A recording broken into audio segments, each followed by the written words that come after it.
I have over 400 car test videos on my channel. Just click and watch when you get the time. And that reminds me, some of you have been complaining I don't have any music in my videos, and since we're testing a Korean car this week, how about some nice Korean music? Especially from those North Koreans. You know how exciting those folks are.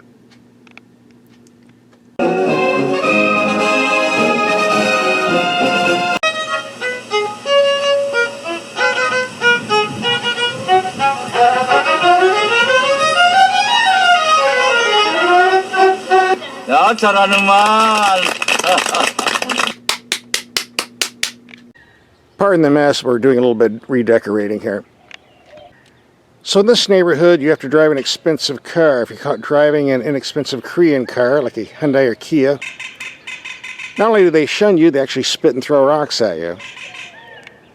But that being the case, I'm having a lot of fun with this Korean Genesis. All the neighbors are looking at it saying, wow, that's a nice looking car. How much is it? 76 grand. Who makes it? Hyundai, the Korean car manufacturer. That just makes their heads shake and start to explode to think that a Korean car actually costs more than a little baby Benz or BMW, and actually drives better and looks better too. So what exactly is the Genesis G90? Well, it's an attempt by the Koreans to go directly after Lexus, making a better luxury car for less money. And having driven these for a while, they've definitely succeeded. There are also a lot of luxury European sedan owners out there that are tired of the extremely high price tags to buy and all the repair bills every time they go into the shop. They're looking for something more reliable, more comfortable, at a reasonable price tag. A lot of those owners are making the switch to Genesis as well. Well, the styling isn't unique. Basically, they've copied shapes from other vehicles, but it is pretty nice looking and got a lot of attention on the street. The only real styling complaint is this idiotic headless bird emblem, which is almost a copy of the Mini Cooper / Chrysler 300 / Aston Martin / a whole bunch of other cars. It's really a bad design, but they're not going to get rid of it, so you just have to live with it. But let's cut to the chase. The main selling point of the Genesis line is the extremely low price tag / value for the money. If you order the 420 horsepower V8, the price tag starts at $76,695. As you can see, that's what we have here, but if you're willing to settle for the 3.3 liter turbo V6, putting out 365 horsepower with a lower torque curve and slightly better fuel economy, 1 mile per gallon, the starting price is $69,000. But the main price advantage is not the beginning price tag. It's the fact there are no options. Everything's standard, unlike the Japanese and Europeans that lowball you with a low fee, then tack on around 20 grand worth of stuff. And before you know it, you're reaching the $100,000 mark. Not here. Navigation, leather, stereo, all the electronic stuff, all standard, all one price. So the $76,000 price I quoted for the beginning is also the ending cost. That's saving you around 15 to 30 grand compared to the European and Japanese vehicles. We also tested luxury sedans from other makers like this Lexus LH500H and this Mercedes AMG E53 and Lexus LC500. We'll have videos for that at the end of this video. Just click on the links and watch. So let's step in the cab and see what we have. Room for 2 full-size adults, 3 if you lift up the console. Look at the snap of leather. This is very, very nice. Too bad you can't smell it. Some entertainment screens, all kinds of fancy buttons to play with. This is very swank. Very nice. And you have a nice adjustment feature for these rear seats. You're going on a long trip, here's the reclining position to sit back and take a nice nap. The glove box holds a lot if you take out the owner's manuals. The climate controls, very simple to use. Heated seats, air conditioning seats, heated steering wheel, rear sunshade. Simple button to push, don't have to scroll through the menu on a screen. A well-designed gauge cluster with lots of useful information in between the 2 dials. By the way, this engine is rated 16 in the city and 24 on the highway. I'm driving pretty hard in the city, and 16.8 is really impressive, considering. We're taking this out on a highway trip tomorrow, so don't go away. More miles are coming up. Like the Lexus competitor, we get a real clock with a dial and hands. A nice camera system giving you a wide view of everything around you. Here we have a drive mode button. Gives you comfort mode, sport mode, eco mode, or a custom mode. Take your pick. I do have a complaint here, and that involves the shifter. If you want to go push button, fine. If you want to go stick shift, fine. But the two don't combine. Here you have drive, neutral, reverse, and then a park button that is separate from the shifter. This makes no sense. It's also not very safe because a first-time driver will put this down to put in drive, like 99.9% of all of the cars on the road, but then they put it forward thinking it's in park, but really in reverse, and the car rolls back and hits something. I've seen this happen. If you're going to do a dial, do a dial. If you're going to do a push button, do a push button. If you're going to do a stick, do a stick. Don't combine them. Don't do that. But they do it, so you have to get used to it. Also, this shiny pimp chrome we have here, we can look at it reasonably well because we're in the shade, but we're in the sun. You can end up with some problems. Like so. I'm in the sun now. I can't read these dials. I don't know what they are. I don't know what they do.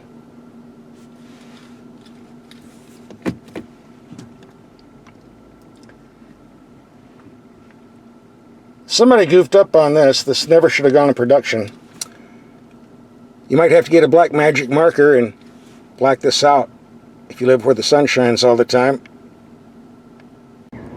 Alright, the first half of the video, the boring show and tell part, is over. Now we're going to go out and do some driving. See how this performs. We'll start by taking these headlights out in the dark and see what they do.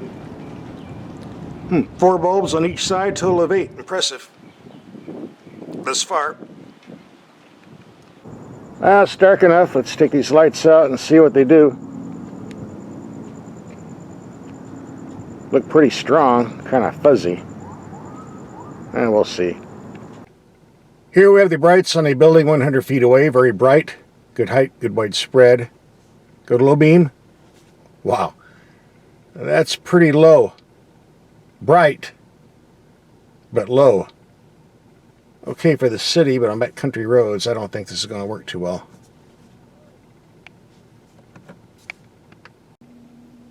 Here's what the reverse camera looks like in the dark. Nice image. Here I have the brights on the building 300 feet away with a RV blocking my way.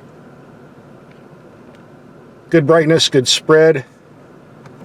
Go low beam. Wow, it doesn't go out very far, about 100 feet. Okay for city driving, I guess, but you need the brights on the open road. These are some of the worst performing low beam headlights I've ever used. Perhaps they're out of alignment. If I get time, I'll take it down to the dealer and get it checked. But it is a minor issue. As long as you're driving in town, it's no big deal. By the way, if you're in a parking lot and then you unlock the vehicle, you get this nice Genesis emblem lighting up the floor. So everybody in the parking lot will know you're driving a Genesis. Neat. The power steering is a rack and pinion setup, offers great feel and feedback. I don't think there will be any complaints. As we do in all our videos, we're going to take some mild speed bumps at 20 miles per hour to evaluate the suspension performance and impact. We will have this in the comfort mode. And this is a very smooth riding car on the street, so it should be interesting to see what happens on the bumps. Here's bump number 1. Very cushy. Number 2. Number 3, didn't feel a thing. And the nasty one coming up. Very smooth. Very impressive. Here's a speed bump I rarely use. It's a big, super nasty one. But we're going to take it at the recommended 15 miles per hour. No quicker. Wow. Hardly felt a thing. This is a very smooth riding car. One of the best I've ever had. This isn't a sedan you buy for taking quick corners, but let's put it in sport mode and give it a try anyway. Do have a lot of body lean, but it's hanging in there. Now keep in mind this is a two-wheel drive, rear-wheel drive. You can also get an all-wheel drive version if you need more traction in snow or rain, but we don't have that here. Well, it's definitely hanging in there. I'll give it credit for that. If you're looking for a quick 0 to 60 mile per hour time, both the Turbo 6 and V8 do a pretty good job. Not that much difference, so if you're looking for driving pleasure, the V8 wins hand down. Something about a V8 hitting 6,000 RPM that provides real luxury and driving pleasure.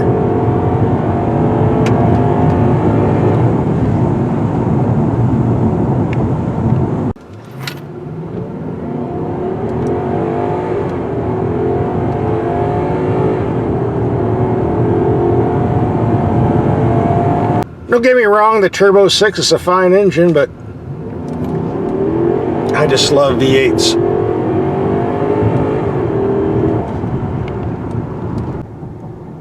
There's one feature I like about this vehicle I think all luxury cars should have.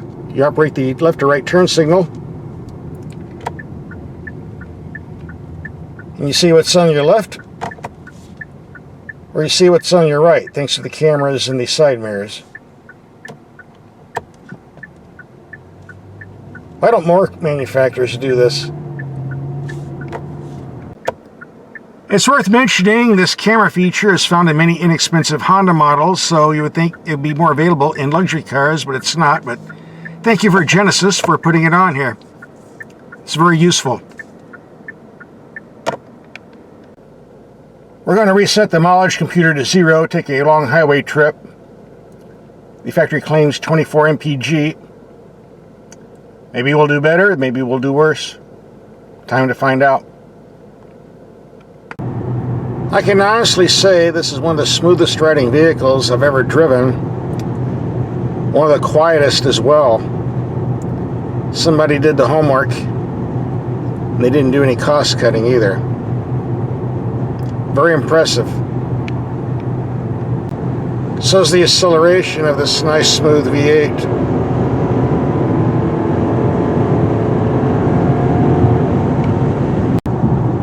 Just a disclaimer, even though we're trying to get the maximum fuel economy, I've been doing a lot of passing, mainly getting around these slowpoke trucks. So my fuel economy might be slightly less than what it should be. If you're driving on the freeway in comfort mode, the ride is very soft, but the high-speed stability isn't that great. If you put it in the sport mode, high-speed stability is great, but you lose an overdrive gear, which uses more fuel. That's what the custom mode is for. Gives you the low RPM overdrive, but you can program it for the stiffer suspension and get the best of both worlds. Works pretty good too. One minor complaint I should have mentioned earlier but didn't is the way the dash reflects into the windshield at certain angles of the sun. If you can see here. Not a deal killer, just kind of annoying. You just have to live with it. We're coming to the end of the line. We'll pull over and see what the fuel economy reading is. Well, here we go. 114 miles, 24.6 mpg. I think that's the best we're going to see. If you're going to purchase a G90, the question you have to ask yourself is, should I get the Turbo V6 or the V8? Fuel economy wise, the Turbo 6 gets slightly better fuel economy on paper, but in the real world, there's not that much difference. So for the typical buyer, is it really worth all the thousands of extra dollars you have to pay to get the V8? Probably not.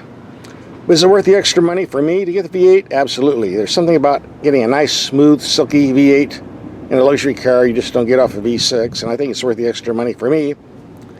Maybe not for you. Your choice, you decide. As far as comparing the G90 to the Lexus LS 500, I tell you, it's pretty close. I just had a Lexus 500 about a month ago, and aside from the price, I don't see that much difference. Obviously, Genesis did a very good job of targeting their audience. And when comparing this to the European sedans from Jaguar, BMW, Audi, and Mercedes, those European cars probably have a bit more stability and handling ability. They have to on the roads they have over in Europe, but as far as ride comfort, this still wins. And overall, it's a very nice luxury car and a super bargain for the money. And if the price tag's too high for you, keep in mind these make nice used cars. Get one off a 3-year lease. You still have that 10-year warranty. Overall, this is a fantastic car and definitely a bargain. And here's some links to other high-priced sedans we've driven lately. Just click and watch.